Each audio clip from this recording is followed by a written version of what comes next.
여러분이 코로나 시대에 정말 어려운 삶을 살고 계십니다. 많이 지쳤을 거라고 생각을 합니다. 모든 것들이 자꾸 깨어지고 무너지고 어려워지고 하는 일들이 자꾸 쌓이니까 스트레스도 많이 받고 감정적으로도 참 힘들고 또 여려지는 것이 아닌가라는 생각도 해보게 됩니다. 그런데 여러분 기억해야 할 것은 하나님께서 여러분을 부르셨고 여러분의 그 이름을 기억하고 계시다라는 것만큼은 여러분 놓치지 않고 잊지 않기를 소망합니다. 여러분 가정에서 혹시 여러분의 호칭에 대해서 내 이름을 자주 듣는다.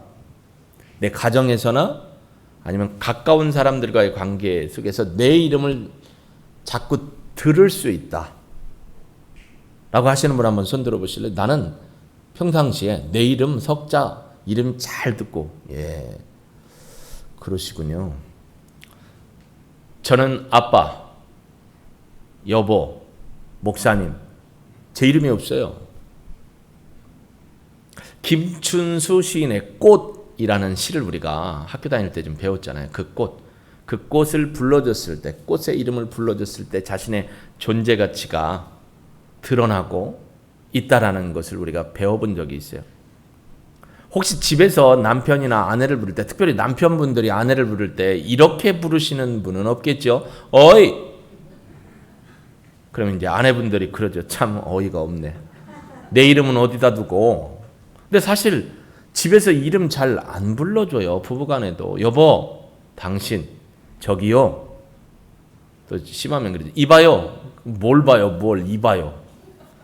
이름이 이봐요예요? 성이 이고 이름이 봐요? 이름을 잘 불러줘야 돼요. 그런데 하나님은 늘 우리의 이름을 불러주고 계시고 늘 우리를 기억해주고 계시다라는 사실을 우리가 분명히 잊지 않고 간직해야 합니다. 그래야 그것만으로도 좀 살아갈 수 있는 그런 소망과 희망을 느끼게 되지 않을까라는 생각을 해보게 됩니다. 저는요 본문을 미리 준비하고 또 말씀을 묵상해 보면서 이런 질문을 드려봤어요. 왜 하필 예수님은 어부들을 제자로 불러주셨지? 그리고 성경에 보면 마태복음과 마가, 누가, 요한복음에 특별히 마태, 마가, 누가의 공관복음에 보면 오늘 본문 마태복음 4장 18절에서 22절 말씀이 누가복음 5장 1절에서 11절 그리고 마가복음 1장 16절에서 20절에 병행구절로 이렇게 기록을 해 놓습니다. 근데 이 마가와 마태는 비슷하게 절수도 비슷하고 내용도 비슷하게 기록을 했고 누가는 5장 1절에서 11절에 좀 자세하고 디테일하게 베드로와 또 안드레, 야고보와 요한을 부르는 이야기를 좀 기록해 놓았습니다. 근데 요한복음에는 그렇게 기록하지 않았어요.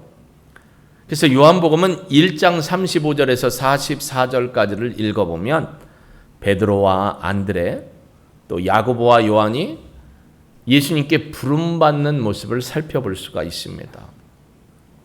그런데 이제 질문이에요.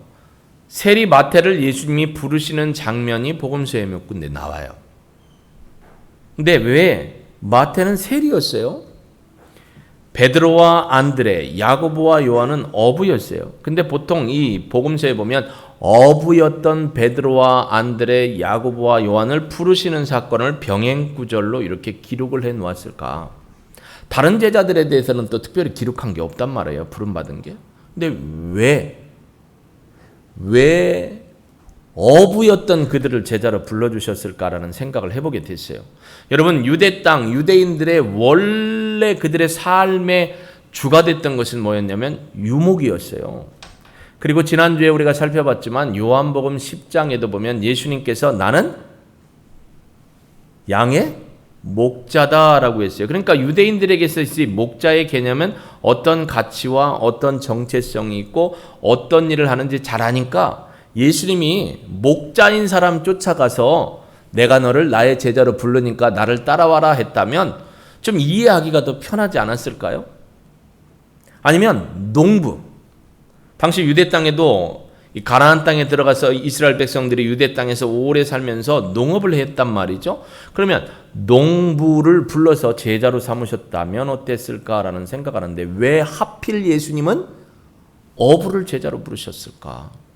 물론 예수님의 12제자가 다 어부인 것은 아니라는 것 여러분 아십니다. 근데 왜 어부를 제자로 부르셨을까라는 질문을 해보게 됐습니다.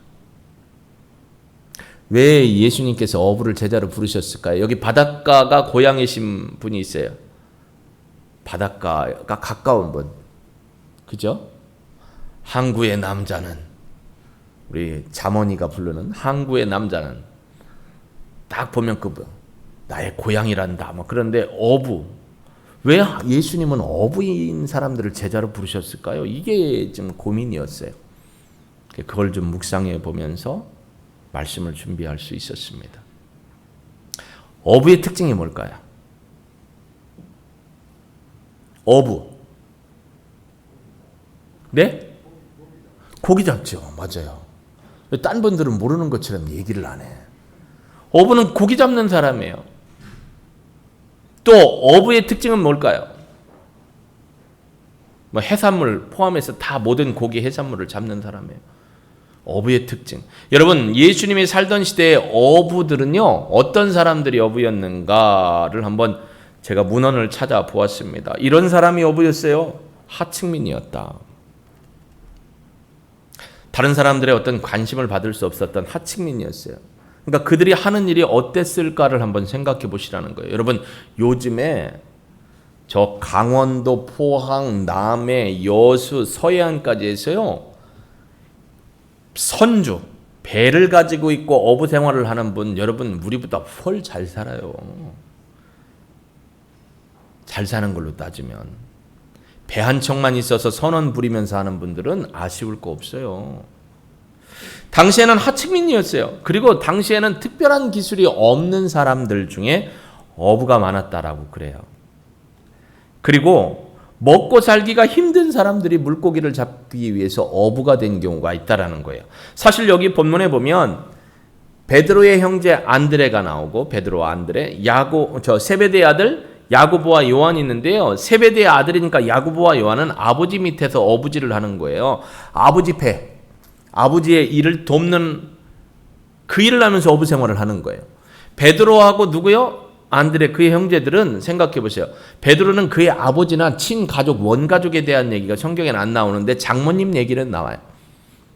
그래서 아마 장모님을 모시고 살았든지 아니면 장모님이 사는 처가에 들어가 살았든지는 모르겠지만 동생이 있으니까 아마 장모님을 댁으로 모시고 살면서 동생과 함께 어부 일을 하지 않았을까라는 생각을 해요. 근데 당시의 사람들, 어부들의 특징은 뭐였다? 하층민이었다. 특별한 기술이 없었다. 근데 요즘에 어부들은 특별한 기술 많아야 돼요. 또 뭐예요? 먹고 살기가 힘든 사람들이 어부의 일을 했다. 그러면 아까 우리 장로님 말씀하셨지만 어부는 특징이 뭐냐? 고기, 물고기, 해산물을 잡는 사람들이에요. 그럼 그들이 일하는 환경을 한번 생각해 보자고요. 어부가 일하는 환경 한번 생각해 보세요. 여러분, 낚시 좋아하는 분 손 들어보세요. 낚시. 이수가 낚시를 좋아해요? 손을 들었네. 우리 이수만 들었네. 저는 여수에 저희 어머님 댁에 가면 낚시를 드리고 싶어 합니다. 저희 처남도 낚시하는 걸 좋아하는데 이제 시간이 부족하니까 그런데 언젠가 낚시하러 갔다가 한번 제가 얘기한 적 있죠. 식구들 낚시하다가 비 온다고 바람 분다고 들어갔는데 저만 혼자 4시간 동안 비 쫄쫄 맞으면서 많이도 못 잡고 요만한 거 몇 마리에 그냥 요만한 거 한 마리 잡았는데 그거 작년까지 냉동실에 놓고 해먹지도 못했어요. 한 4년이 지난 거. 결국 우리 집사람 이거 뭐야 버려 해갖고 먹지도 못하고 버렸어요. 뭘 잡으려고 추운데 막 떨면서 비 맞으면서 4시간을 그렇게 있었나. 근데 원래 낚시꾼들은요 어때요? 시간 가는 줄 모르죠. 근데 어부들이 일하는 환경을 한번 보시자고요. 어떻죠? 배 타고 나가서 물고기 잡는 선원들, 어부들 생각해 보세요. 장로님 어떻죠? 그분들이 일하는 환경이 거칠어요. 거칠다는 얘기는 힘이 든다는 얘기예요. 일이 거치니까 힘이 들죠. 또 하나는 주변이 그렇게 말끔하지 않아요. 왜냐면 생선 올리고 뭐 하고 하다 보면 쓰레기도 올리고 지저분하고 더러운 것도 많아요. 또 가장 중요한 게 뭐냐면 잘못하다가는 생명을 잃을 수 있는 위험한 일이에요. 지구가 어떻게 이게 날라와 갖고 나를 칠지도 모르고 큰 바늘이 돌아가는데 그게 올라오면서 나의 몸이나 이걸 훑어갈 수도 있고, 잘못하다가 그물이 이렇게 기계로 돌아가잖아요. 뭐 그걸 잘못하면 이게 빨려 들어가서 위험해서 팔을 잃을 수도 있고, 해외에서 우리나라 돈 벌러 온 많은 외국인들 중에 어부 중에 손가락 팔 안 다친 사람 없을 정도로 잃어버린 분들 참 많아요. 그러니까 오늘날 우리가 얘기하다 보면 뭐예요? 3D 직업이에요. 환경이 더러워요. 거칠고 힘이 들어요. 위험해요. 저는 여기에 대해서 이 상황을 가지고 예수님이 왜 제자들 중에 어부를 부른 사건을 기록을 하게 했고, 제자들이 그리고 어부를 불렀을까를 한번 생각해 봤어요. 농부는요, 농사지면서, 저희 아버지 농부셨어요. 평생 농사지면서 하셨어요. 새벽 예배 다녀오셔서 논 한번 쭉 둘러보십니다. 모내기 했을 때 물 꺼보고요, 물 빼고 넣고 하는 거 보고요, 수로를 통해서 물이 내려오면 그 물을 넣고 빼고 하는 거 조절하셔야 돼요. 그리고 오셔서 아침 드시고 잠깐 시간 보시다가 잠드셨다가 일어나셔서 또 점심 드시고 논일 하러 가세요. 집일 하세요. 그리고 또 논을 한번 쭉 둘러보고 와요. 근데 제가 농사 짓다가 농사가 힘들어서 위험해서 죽었다는 분들은 얘기는 별로 못 들었어요. 이제 배 타고 나가서 어부질하다가 돌아가신 분은 많이 봤어요. 배가 뒤집히기도 하고 전복당하기도 하죠. 정말 위험한 기구가 와서 치면서 내가 거기에 맞아서 돌아가시는 분도 있고, 밀려서 배에서 떨어져서 물속에 빠져서 돌아가신 분도 있고. 양치는 목자들은 어때요? 물론 이리와 늑대와 곰이 왔을 때는 어떻게 돼요? 위험하죠. 근데 뭐예요? 안 싸워요. 토끼와서 도망가면 돼요. 양은 양이고 나는 숨으면 돼 일단. 그런데 어부는 그럴 수가 없어요. 그래서 예수님이 어부를 제자로 부르신 건 아닐까? 오늘 우리가 하나님을 위해 어부가 된 제자들의 소명에 포커스를 맞추지만 왜 어부를 불렀을까를 생각해 봤어요.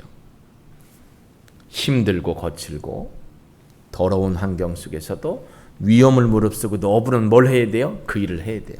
그러니까 어부들에게 있는 특징이, 성품적인 특징은 뭐냐면 인내와 끈기가 있어야 돼요.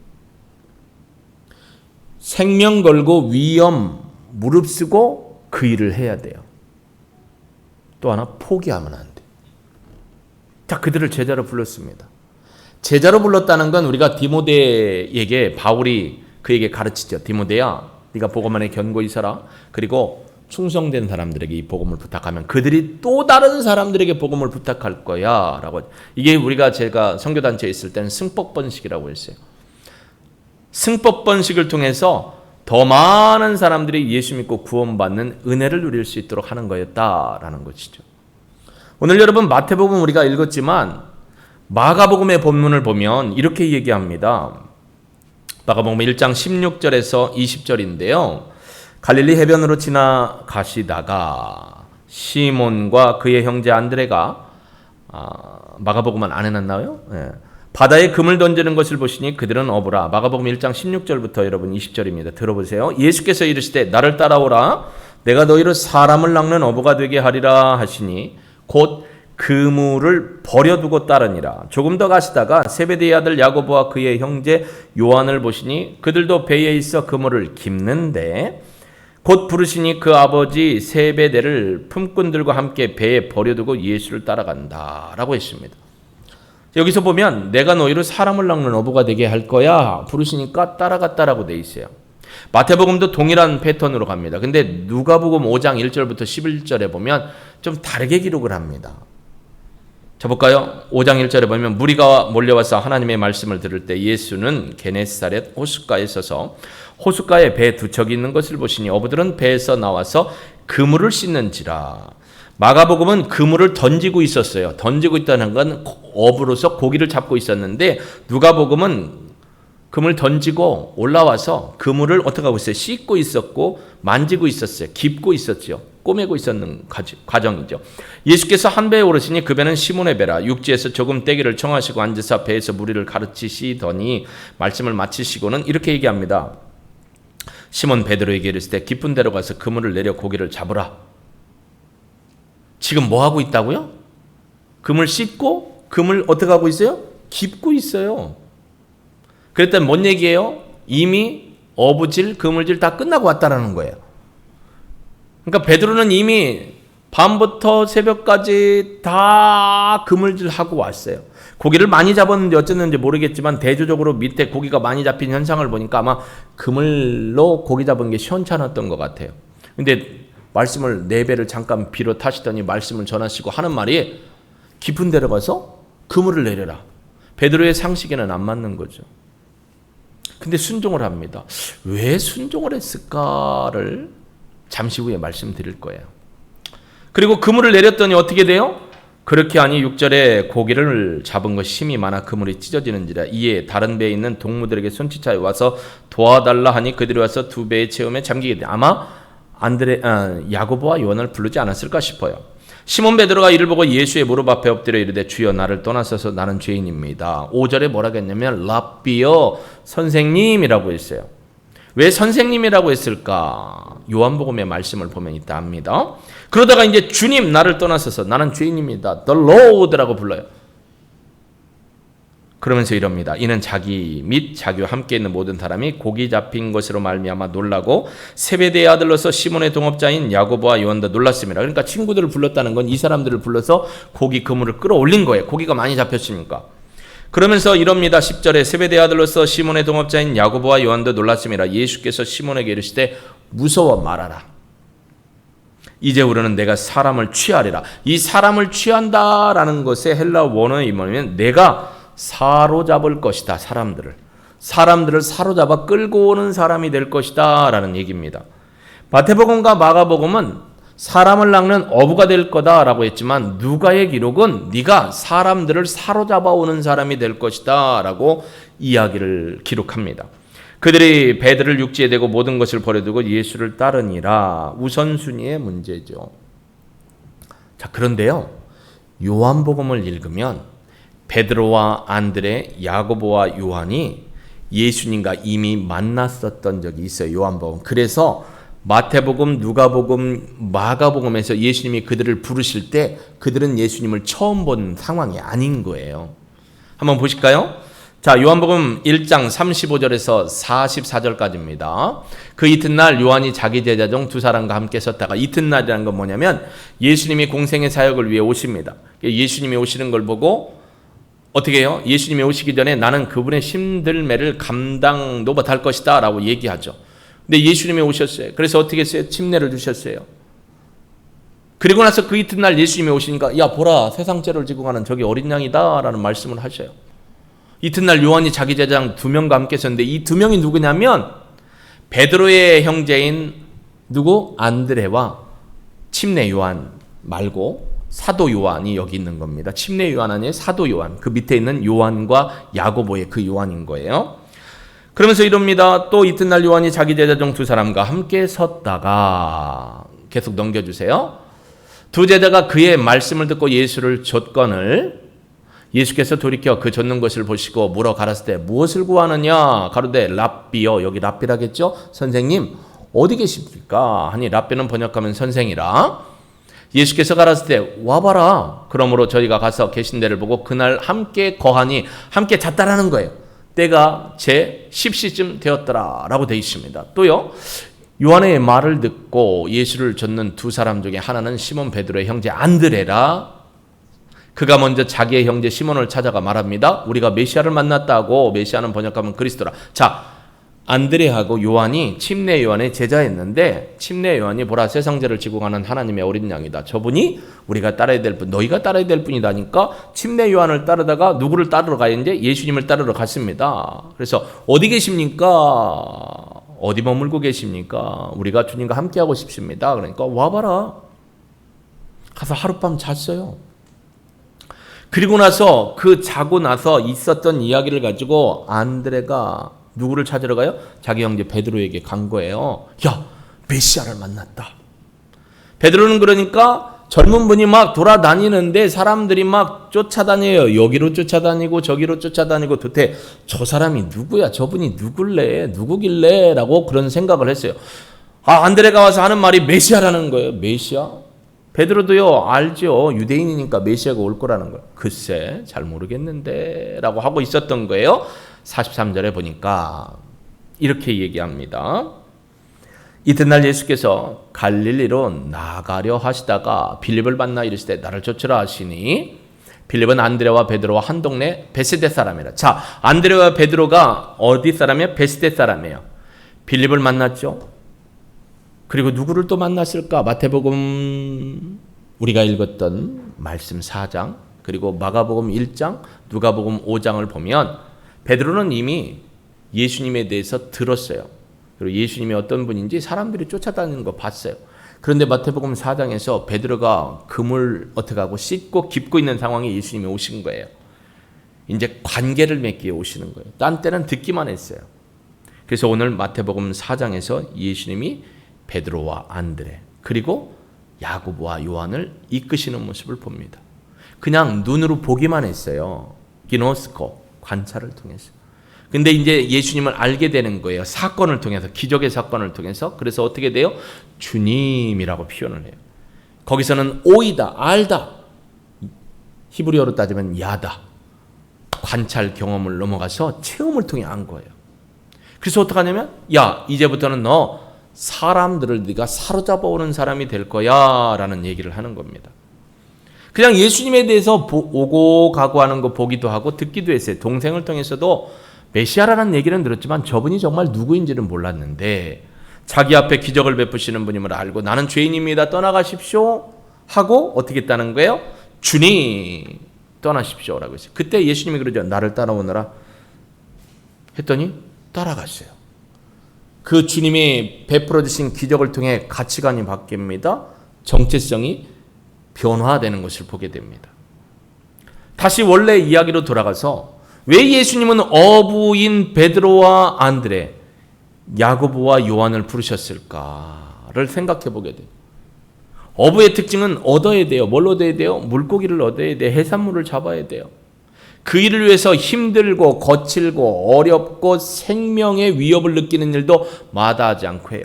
자, 복음 전도를 위해서 사람을 낚는 어부가 되는 우리들이 삶의 자리에서 전도를 할 때 꼭 필요한 조건들이에요. 힘들어요. 여러분, 한 분의 사람을, 그것도 가족, 친지들을 주님 앞에 인도해서, 교회로 인도해서 예수님을 믿기까지 얼마나 많은 시간이 걸려요? 몰라요. 장담 못해요. 너무 많은 시간이 걸려요. 그리고요, 정말 죄송합니다. 더러운 일 많이 겪어요. 예수님 그분들이 믿기 전까지 여러분이 들었던 소리 한번 생각해 보세요. 공감하는 분도 있고 공감 못하는 분도 있죠. 공감하는 분 중에는 내가 정말로 그런 일, 가족 전도나 친구 전도 하려고 하다 들었던 욕거리나 비아냥거리나 조령하는 소리가 많았는데 그분들이 예수 믿고 지금 생활하는 거 보면 너무 감사한 거고, 공감 못하는 분 중은 안 해봐서 공감을 못했거나 들어보지 못해서 공감을 못하는 거죠. 근데 꾸준 소리 많이 듣습니다. 괜히 뭐 전도하려고 준비를 딱 했더니 뭐 어떤 사건 하나가 빵 터져갖고, 요번에 보니까 그 사건이죠. 몇 해 전부터 나은 사건. 위안부 할머니들 돈 갖다 마사지 받고 뭐한 사람이 권사님이라는 소리가 딱 터지니까 이제 교회 다니는 것들은 해가면서 또 욕 얻어먹으면 전도를 막 하려고 했는데 그 사건이 딱 터지니까 막 전도를 못하게 되는 거예요. 괜히 전도했다가 뭔 소리 들어요? 이상한 소리 들으니까. 조롱하는 소리 듣고 마음이 어때요? 막 너무 속상한 소리도 듣고. 또 하나는 생명을 걸고 복음 전도해야 되는 거잖아요. 내 생명을 들여서라도 내 가족, 내 자녀, 내 식구들, 내가 사랑하는 친구들을 주님 앞에 인도하려고 보니까 시간도 들여야 되고 내 노력도 들여야 되고 내 생명을 다해서 눈물로 고백하는 마음 주님 앞에 드려야 되잖아요. 저는 고등학교 때 자취 생활을 했습니다. 고등학교 정문을 돌아오려면 저희 집에서 후문 쪽으로 해서 뺑 돌아서 정문으로 가야 되고, 끝나면 후문이 열리면 직선거리 50m도 안 되는 곳에 자취를 했어요. 제가 고등학교 2학년 때 예수님을 만났어요. 저는 모태신앙이었지만 고등학교 2학년 때 예수님을 만났고 너무 좋았어요.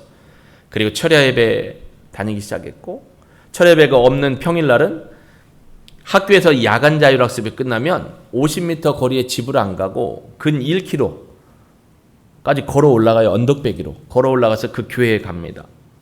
지금도 그 교회 가면 아마 마룻바닥 있죠. 그 강대상 밑에 가서 기도를 해요.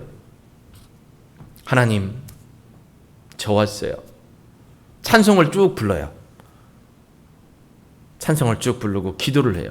처음에는 기도 제목이 몇 개 없었어요. 그러니까 찬송 한 곡 불러 기도 한 번 하면 10분이면 끝나. 그 10분을 위해서 교회를 갔어요. 그리고 또 한참 걸어 내려서 집에서 자고 아침에 일어나서 밥 해 먹고 학교 갔다가 교회 갔다가 집에 갔다 밥 해 먹고 학교 갔다, 이 생활이었어요. 근데 기도를 하다 보니까 하나님이 기도의 가지치기를 막 주시는 거예요. 그걸 막 적었어요. 그리고 늘 보면서 하다 보니까 안 보고도 1시간, 1시간, 2시간 기도를 하게 돼요.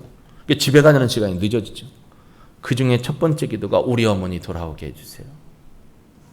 가족을 위한 기도, 나라와 민족을 위한 기도, 가족을 위한 기도, 교회 학생회를 위한 기도, 개인을 위한 기도, 친구 전도를 위한 기도 쭉 했는데, 가족을 위한 기도, 우리 어머니 돌아오게 해주세요. 저희 형, 누나, 형들 누나 구원의 은혜 안에 서게 해주십시오. 그 가족들 구원해 주십시오. 이런 기도를 쭉 했어요. 근데 여러분, 사람이 늘 한결같이 할 수도 있는데 어때였고? 비가 오면 꾀가 나고 눈이 오면 꾀가 나고 몸이 아프면 꾀가 나고 못 갈 때도 있잖아요. 그래도 지치지 않고 계속했어요. 힘이 들죠. 근데 부르짖을 때는 모세처럼, 아브라함처럼, 하나님, 저는 어떻게 될지도 모르겠지만 우리 가족들 구원해 주십시오. 그걸 고등학교 때 쭉 기도를 했어요. 생명을 걸어야 될 이유가 뭐냐면, 그냥 죽으면 어떻게 돼요? 영원히 꺼지지 않는 불못에서 고통 가운데 살아야 되니까 저 영혼, 저 생명을 하나님 앞에 분명히 인도해야 될 사명이 있는 거예요. 그러니까 목숨을 걸고 기도하고 전도했던 것 같아요. 여러분, 어부의 삶을 보십시오. 그런 거예요. 예수님이 왜 그들을 불러주셨을까?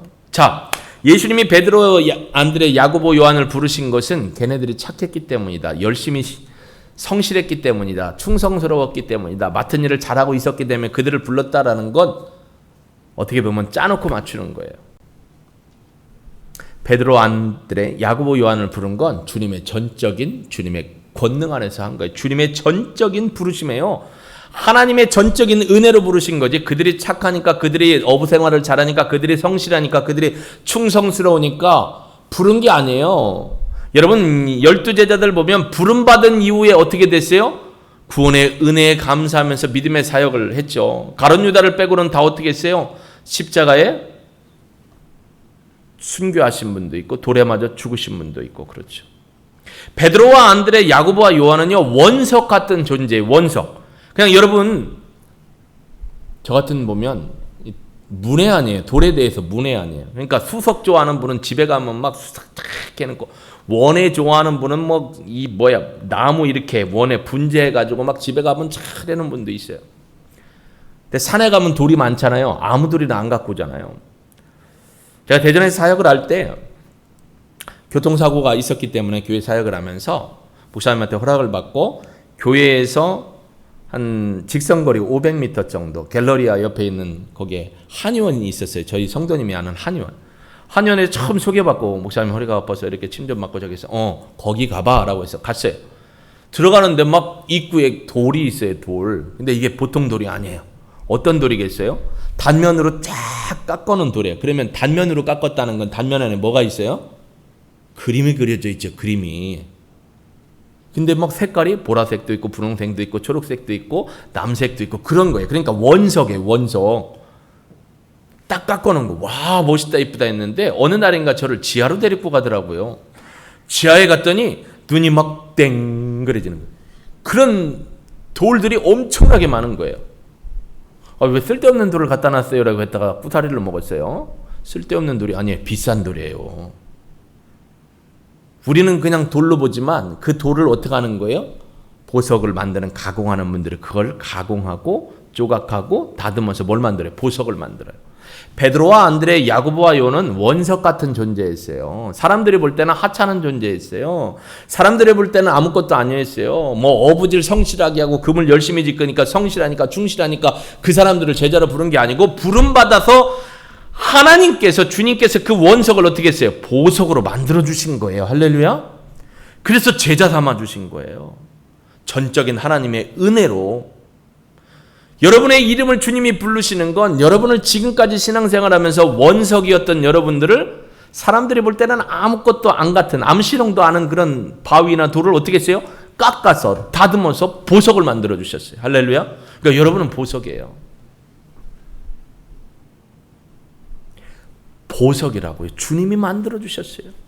그리고 어떻게 하라고요? 이제부터 사람을 낚는 어부의 삶을 생명 걸고 포기하지 말고 최선을 다해서 하라라고 주님이 우리에게 사명을 주신 겁니다. 이 일이 위대한 일이에요. 제가 처음에 여러분 집에서 이름 잘 듣고 지내십니까? 몇 분 없었어요? 4분인가 있었어요. 주님은 날마다 여러분의 이름을, 저와 여러분의 이름을 불러주셔요. 영희야, 영희 나오면 또 누가 나와야 돼요? 철수도 나와야죠. 부르면서 뭐라고 하는 거예요? 내가 너에게 이 사명 준 거 잊지 않지? 기억하지? 오늘도 네가 이 사명 가운데 나와 함께하는 삶을 살기를 원한다라고 주님이 말씀하시는 소리를 우리가 듣고 기억하고 신앙의 최고봉은 순종이에요. 순종하기를 주의 이름으로 축복합니다. 사람이요 믿음이 연약해지거나 실족하는 건요 생겨난 갑자기 이상하게 생겨난 상황 때문에 사람이 믿음이 약해지는 게 아니에요. 그 상황에 대한 반응을 어떻게 하느냐에 따라서 사람의 신앙이 떨어지기도 하고 올라가기도 해요. 새벽에 제가 말씀드렸지만 여러분 이찬수 목사님의 이 얘기를 통해서 말씀드렸잖아요. 내게 다가오는 상황이 나의 믿음을 연약하게 하는 게 아니고 그 상황을 바라보며 대응하는 나의 태도가 내 믿음이 자라게 하든지 실추되게 하든지 만든다라는 거예요. 이 코로나의 상황 우리가 만든 거 아니에요. 근데 코로나의 상황은 왔지만 이 상황 속에서 생각을 역전시킨 거예요. 이런 때 더 열심히 전도해야겠다. 할렐루야. 이런 때 더 열심히 주의 뜻을 따라 순종하면 신앙생활을 해야겠다라는 이 결단과 다짐으로 순종하면 하나님이 여러분과 함께 하심의 은혜를 날마다 누릴 수 있음을 기억하기를 주의 이름으로 축복합니다. 그러니까 이 전도 내가 너를 사람을 취하는 사람으로 사람을 사로잡아오는 사람으로 만들어줄 거야 해서 나를 원석에서 보석으로 만들어줬단 말이에요. 가공하고 또 물칠하고 이렇게 뿌리고 다듬고 조각내고 해서 사람들이 예뻐하는 보석이 됐어요. 이 보석은 사람들이 어떻게 해요? 해외에서 제일 크고 아름다운 보석입니다 라고 하면 사람들이 어떻게 해요? 모여들잖아요. 하기야 보석을 봤어야 뭔 감정이 있지. 우리 집에도 보석은 뭐 나 빼놓고 넷 있어요. 넷. 마누라 새끼 셋. 네. 보석을 보러 사람들이 몰려들잖아요. 여러분의 삶과 신앙, 순종함의 믿음에 사랑이 넘치는 신앙에 사람들이 몰려드는 거예요. 그리고 그분들을 주님께로 인도하는데 포기 안 하면 돼요. 내가 포기하면 하나님도 돕지 않는데 내가 포기하지 않고 하나님 앞에 순종하면 하나님이 반드시 여러분을 통해서 구원의 역사를 이루어 주실 줄로 믿습니다. 어부들은 생명 걸었습니다. 어부들은 더럽고 더럽지 않은 것 가리지 않았어요. 어부들은 힘들고 어려운 것도 어떻게 한 거예요? 이겨냈어요. 제자로 부름받아 어부가 된 우리가 해야 할 사명이 바로 이거죠. 우리에게 주신 소명이 뭐예요? 어부의 사명을 감당하는 거예요. 생명 걸고 그들의 생명을 소중히 여기고 끌어오고 포기하지 않고 더럽다고 인정하지 말고 내가 그 사람들한테 듣는 처음에 안 좋은 소리들 다 양념으로 듣고 내가 보석이 되는 과정이구나 양념으로 듣고 그들을 주님께 인도할 수 있는 인내와 사랑하는 마음으로 영혼 구원에 함께하는 저와 여러분이 되길 주의 이름으로 축복합니다. 반드시 하나님은 하나님의 때에 하나님의 방법으로 하나님의 사람들을 붙여주셔서 가족뿐만 아니라 여러분이 기도하고 있는 한 분 한 분도 주께로 인도해 주실 줄로 믿습니다. 저는 5만 번 이상의 기도 응답을 받은 조지 뮬러의 책을 대학교 때 읽었어요. 그 친구들을 위해 복음 전도했어요. 특별히 5명 살아생전에 3명 전도했어요. 장례식 중에 1명이 예수 믿었어요. 장례식이 다 끝나고 마지막 한 친구가 장례식 가운데 이 조지 뮬러의 유품을 보고 그를 위해서 평생도록 기도했던 조지 뮬러의 사랑의 마음을 알고 그도 예수 믿고 구원받았어요. 살아있는 때가 아니라 조지 뮬러가 죽은 이후에도 그의 친구는 예수님을 믿었어요. 여러분, 이 사명 우리가 감당하지 않으면 누가 할까요? 사단이 와서 초칩니다. 사단이 와서 잡아갑니다. 그러므로 우리가 깨어서 일에 열심 낼 수 있는 저와 여러분이 되길 주의 이름으로 축복합니다. 여러분이 발을 딛고 나가면 하나님이 고기도 주셔요. 뭐라고 했어요? 깊은 곳에 가서 고기를 던지래요. 그러니까 나는 나가서 순종만 하면 주님이 걷어주게 하신다라고 했습니다. 포기하지 않고 사명 감당하는 여러분이 되실 줄로 믿습니다. 여러분이 역사를 써내려가는 주인공이 되도록 하나님이 사용해 주실 줄로 믿습니다. 우리 함께 기도해 볼까요? 오늘 들은 말씀을 생각하면서 어부들의 특징, 위험하지만 생명을 걸고 힘들지만 포기하지 않고 더럽지만 여러 가지 소리를 듣지만 거기에 대해서 흔들리지 않고 영혼 구원을 위해서 열심히 냈던 어부들처럼 주님 저희를 불러주셨사오니 저도 이러한 믿음을 가지고 복음전도 가족에게 친구에게 끝까지 감당하게 하옵소서. 우리 반주에 맞춰서 함께 주님 한번 부르고 기도합니다. 주여 하나님, 우리를 어부로 불러주셨습니다. 베드로와 안드레, 야고보와 요한은 어부였습니다. 왜 예수님이 어부인 그들을 제자로 부르셨을까 고민해보고 묵상해보았습니다. 거칠은 일입니다. 더러운 환경, 작업 환경이 있습니다. 생명을 감수해야 합니다. 일하다가 죽을 수도 있었습니다. 그러나 그들은 그 어부일을 포기하지 않았습니다. 주님이 그 어부 정신을 가지고 있는 사람들을 불러서 세상의 사람도 주님 앞에 인도하는 일에는 더러운 부분도 많이 있고 또 안 좋은 소리도 많이 들을 수 있고 거칠은 일이고 힘든 일이고 더군다나 생명을 걸어야 될 일이라는 걸 깨닫게 해주십니다. 오늘 우리의 가족 구원을 위해서, 우리의 이웃 구원을 위해서, 또 우리의 친구들을 전도하기 위해서 우리는 어떠한 일에 주님 앞에 소망을 두고 있는지 깨닫기 원합니다. 믿음은 순종할 때 역사가 일어납니다. 신앙은 순종하는 신앙을 통해서 우리가 원석이 보석으로 바뀔 수 있음을 깨닫습니다. 오늘 우리가 하나님 결단합니다. 우리의 가족들, 우리의 이웃들, 우리의 친지들 주님 앞에 올려드립니다. 그리고 생명 걸고 전도하고 그분들을 주님께 인도하기를 원하오니 성령님 우리를 도우시고 우리를 통해서 역사하시고 그들이 구원의 은혜를 누리게 하심으로 함께 기뻐하며 하늘의 소망을 두며 살아가는 우리 모든 식구들에게 도우시고 영광받아 주옵소서. 감사를 드리며 예수님의 이름으로 기도합니다. 아멘. 하나님 영광으로 받아 주옵소서. 예수님의 이름으로 기도합니다. 아멘.